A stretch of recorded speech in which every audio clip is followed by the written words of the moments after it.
Wow. This Admiral, man, is a boss. He is a force to be reckoned with. And what a cool chapter. Wow. One Piece, okay? Chapter 320, okay? Ultimate Military Force. This Okay, is boys? intense.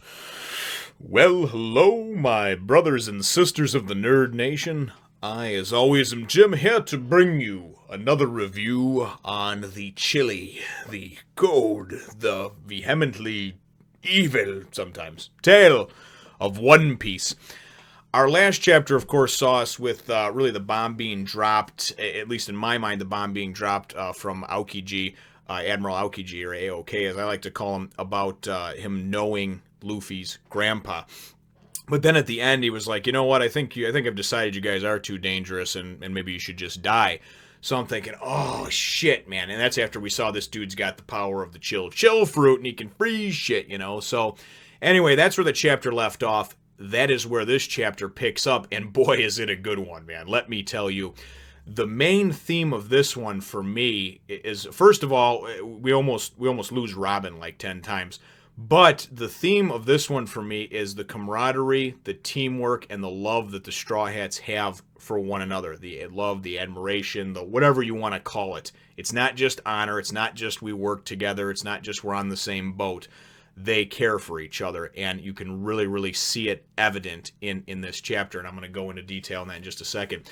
But it starts out with the Admiral talking about how Nico Robin, it's exactly what I have always said, is that the bounty on somebody does not really represent so much how much danger they are. It's what the world government considers them. It's how much of a danger the world government considers them to be based on the knowledge they have of their exploits and what they've done. So, for instance, somebody who goes around making a big racket about, taking over a town or killing somebody or whatever may get a bounty higher up because the government perceives them as a bigger threat to the people and the populace that they actually oversee. That's how I take it anyway, and that's kind of how he explained it anyway. Nonetheless, though, the connection that he has with Nico Robin, he says the only real connection that I have is that I let her get away years ago. Then he goes on to explain that in all these criminal organizations in the underworld, the seedy underbelly, in the underworld that she was in for these last 20 years, every organization she's been with has crumbled, has gone, and she's the only person left standing. So he's insinuating that it's because of her that she's this bad, that she's this poison, right? And insinuating too and trying to cause dissension amongst the ranks, hoping that the Straw Hats then will be like, whoa, So Luffy, of course, ain't hearing none of that shit, Luffy sticks up for his people, and then he goes and he says, oh, I see that you've already gotten close with them, and this and that.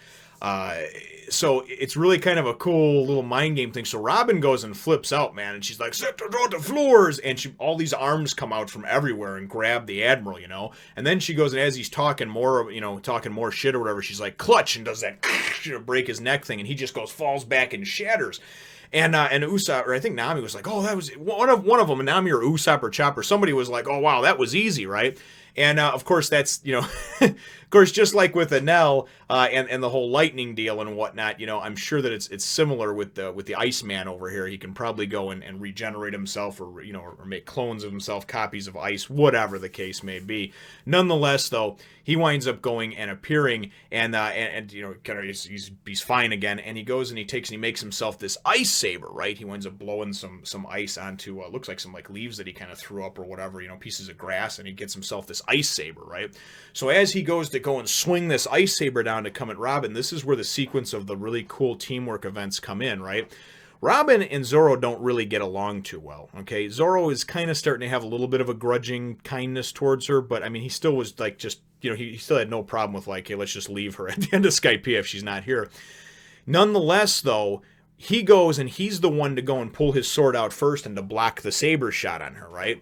And you're thinking, okay, whatever, maybe that's just a coincidence, just so happens to be these two don't get along, but yet he went and just stuck his neck out, to go and save her, So then as Aokiji is going to then go and do another attack, right, on Zoro, Sanji, who's not good friends with Zoro, and we just saw that several chapters ago when they didn't want to work together, Sanji comes up and boom, busts him, it nails him to go and draw his attack away from Zoro. which I thought was great. I just thought that the sequence of events and how that worked was really, really cool, you know. Luffy rushes in and goes to do the gum bullet and goes to jack him right in the stomach, and his whole hand just starts to freeze up and everything. And then we see that his ice powers, you know, he can pretty much put on anybody, I'm sure, within a good radius of himself, because even Zoro and Sanji are frozen, or parts of them are frozen for the moment anyway.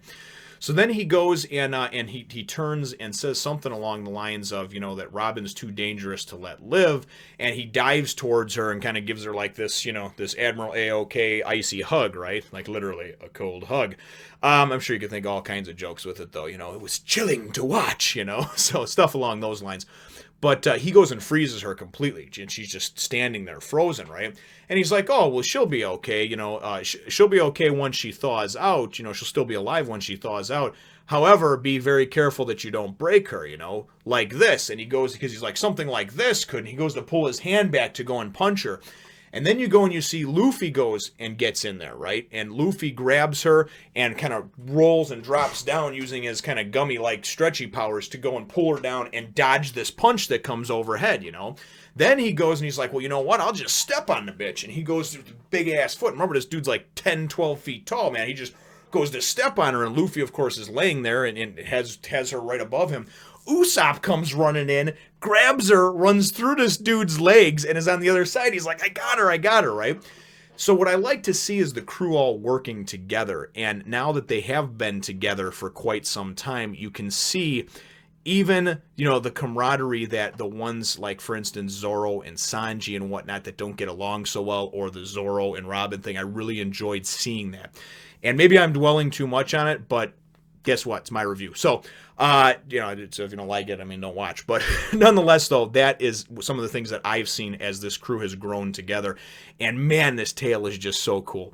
But so anyway, so Luffy goes and instructs them, you know, Chopper and Usopp, because they're usually pretty much useless in a battle anyway. He's like, listen, get her to the ship as fast as you can, you know, get her out of here, right? But be careful with her.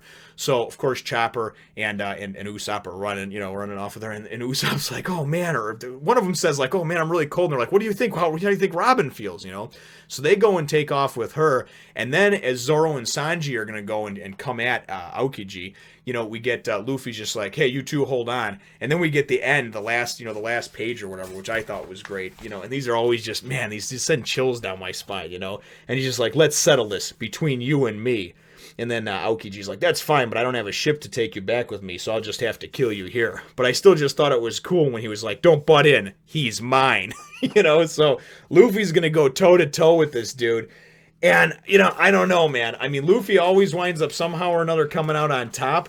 But this dude looks pretty strong to me, man, you know, and we saw what happened with Enel, and really Luffy, I think, only had so much success against him because of the fact that he was rubber, so a lot of Enel's attacks weren't, you know, didn't affect Luffy in the way he had expected them to. But, man, this is the single most satisfyingly fun, long-running, just, you know, tale that I have ever read, okay? And I've read novels, I've read comic books, obviously my foray into manga and anime has been less than a year now, but just the way everything comes together and just the world building, the character building, and just seeing these characters interact with each other time and time again, it's so satisfying. It's so rewarding. The new characters that get introduced, a character like this that's had very little screen time, obviously, or whatever you want to call it, in Aokiji, who's just been recently introduced, is already such a formidable foe in the sense that the way he's been built up and designed, and everything is just so masterfully woven together, man. I tell you, it is a sight to behold, and it's a pleasure to read,